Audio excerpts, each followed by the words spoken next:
5 సంవత్సరాలు ఉన్న ముఖ్యమంత్రి చంద్రబాబు గారైనా, 5 సంవత్సరాలు ముఖ్యమంత్రిగా ఉన్న జగనన్న గారైనా ఆంధ్ర రాష్ట్ర ప్రజలకు మాట ఇలా తప్పితే ద్రోహం చేసిన వారు అవునా కాదా ఆంధ్ర రాష్ట్ర ప్రజలకు మీరు చెప్పాల్సిన అవసరం.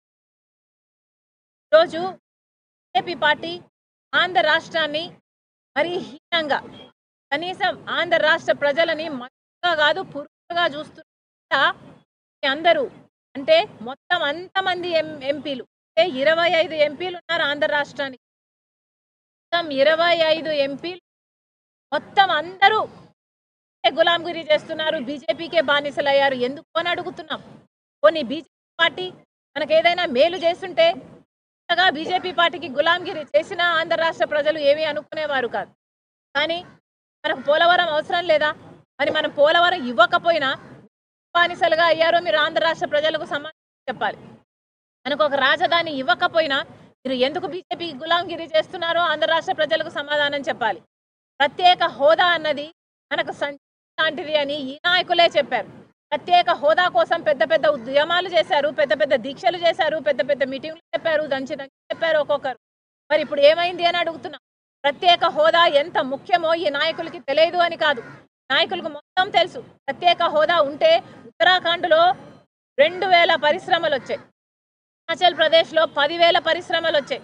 ఆ పరిశ్రమలు వస్తే ఇన్ఫ్రాస్ట్రక్చర్ పెరిగితే, ఎకానమీ గ్రోత్ ఉంటే మన బిడ్డలకు ఉద్యోగాలు వస్తాయి, భవిష్యత్తు బాగుంటుంది. కానీ అవి ఏవి వీలు లేకుండా ఈరోజు ప్రత్యేక హోదా ఊసే లేకుండా పోయింది. అంటే అయినా కూడా మొత్తం ఇంతమంది ఎంపీలు బీజేపీకే, ప్రతి అంశంలోనూ బీజేపీకే సపోర్ట్ ఇస్తున్నారు అంటే ఎందుకో మీరు ప్రజలకు సమాధానం చెప్పాలి. ఈ మధ్య ఉన్న ఒప్పందం ఏమిటో ప్రజలకు సమాధానం చెప్పాలి. బీజేపీకి ఇంతగా అమ్ముడుపోయారో ప్రజలకు సమాధానం చెప్పాలి. ఎందుకని ఇంతగా బానిసలుగా తయారయ్యారో ప్రజలకు సమాధానం చెప్పాలి. 5 సంవత్సరాలు చంద్రబాబు గారికి అధికారం ఇచ్చారు, 5 సంవత్సరాలు జగన్మోహన్ రెడ్డి గారికి అధికారం ఇచ్చారు. మీకు అధికారం ఉన్నప్పుడు కూడా మీరు నిలదీయకపోతే మన ప్రత్యేక హోదా, మన పోలవరం, మన రాజధాని, మన కడప స్టీల్ ఫ్యాక్టరీ అయినా, మనకు పోర్ట్ అయినా ఇవన్నీ తెచ్చుకోకపోతే ఇంకా ఎప్పుడు తెచ్చుకోగలమో అని అడుగుతున్నాం. ఇప్పటికీ కూడా 25 మంది ఎంపీలు ఉన్నారే. 10 సంవత్సరాలలో ఒక్కసారైనా మూకుమ్మడిగా మీరు రాజీనామాలు చేస్తుంటే మనకు ప్రత్యేక హోదా వచ్చేది కదా. ఏం చేశారు? అసలు ఒక్క నిజమైన ఉద్యమమైనా చేశారా? ఒక్కసారైనా మీరు ప్రజల కోసం కొట్లాడాలి అని ఎప్పుడైనా నిలదీశారా? కనీసం మోడీని ప్రశ్నించారా? ఆ దమ్ము కూడా మీకు లేకపోయింది. ఈరోజు ఆంధ్ర రాష్ట్రాన్ని మోడీ గారు అతి హీనంగా చూస్తున్నారు. 46 లక్షల కోట్ల బడ్జెట్ అయితే ఆంధ్ర రాష్ట్రానికి ఏం చేశారో మోడీ గారు, ఈ జగన్మోహన్ రెడ్డి గారు, టీడీపీ చంద్రబాబు గారు సమాధానం చెప్పాలి. మరి మోడీ గారు మనకి ఏమీ చెయ్యనప్పుడు ఎందుకు గులాంగిరి చేస్తున్నారో కూడా సమాధానం చెప్పాలి. అసలు 46 లక్షల కోట్ల బడ్జెట్ అయితే మన అమరావతి రెయిన్ జోన్ కంట ఎంత కేటాయించారో తెలుసా అండి? ఈరోజు పేపర్లో వచ్చింది, 1000 రూపాయలు ఇచ్చారట.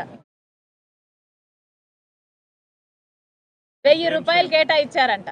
అంటే మనకు 25 ఉన్నారు, ఒక 6 మంది రాజ్యసభ ఎంపీలు ఉన్నారు, 31 మంది ఎంపీలు ఉంటే తలా 33 రూపాయలు తీసుకొచ్చారనమాట.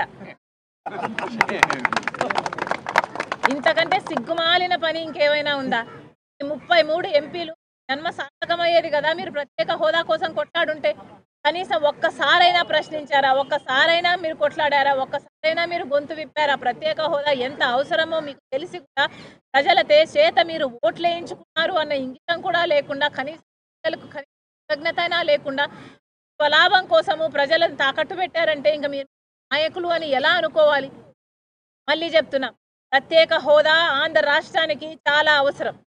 కాంగ్రెస్ పార్టీ ప్రత్యేక హోదా కోసం మొదటి నుంచి కొట్లాడుతూనే కోటి పథకాలు సమకూర్చి ప్రత్యేక హోదా కోసం కాంగ్రెస్ పార్టీ ప్రతి సంవత్సరం బీజేపీ పార్టీ ప్రధానమంత్రికైనా, అటు హోంమంత్రికైనా, అటు ఫైనాన్స్ మినిస్టర్కైనా లెటర్లు ఇస్తూనే ఉన్నారు. ఎక్కడ వీలైతే అక్కడ, ఎక్కడ చేతనైతే అక్కడ సభలు పెడుతూనే ఉన్నారు, ప్రత్యేక హోదా కోసం కొట్లాడుతూనే ఉన్నారు.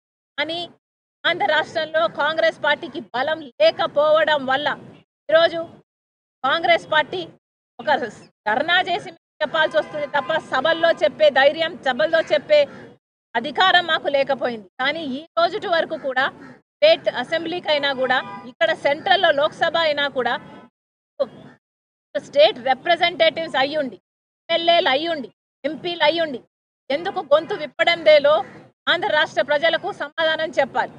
అంతేకాదు రాహుల్ గాంధీ గారు మరి ముఖ్యంగా చెప్పడం జరిగింది, ఆంధ్ర రాష్ట్రానికి న్యాయం జరగాల్సిన అవసరం ఉంది.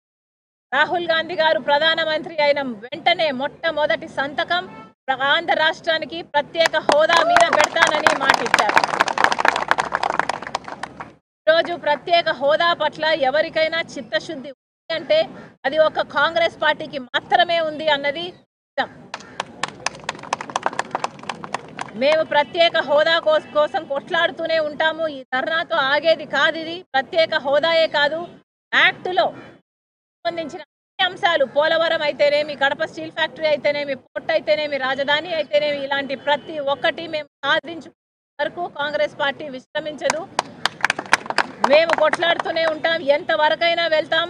మళ్ళొక్కసారి ఇక్కడ నగరంలో కూర్చొని ధర్నా చేస్తున్నాం. ఈరోజు కాంగ్రెస్ పార్టీ నిన్న ప్రెసిడెంట్ చేస్తున్న అడ్రస్లో, పార్లమెంటరీ అడ్రస్లో ప్రత్యేక హోదా గురించి మాట్లాడండి అని అంటే కనీసం లెక్క కూడా పెట్టలేదు.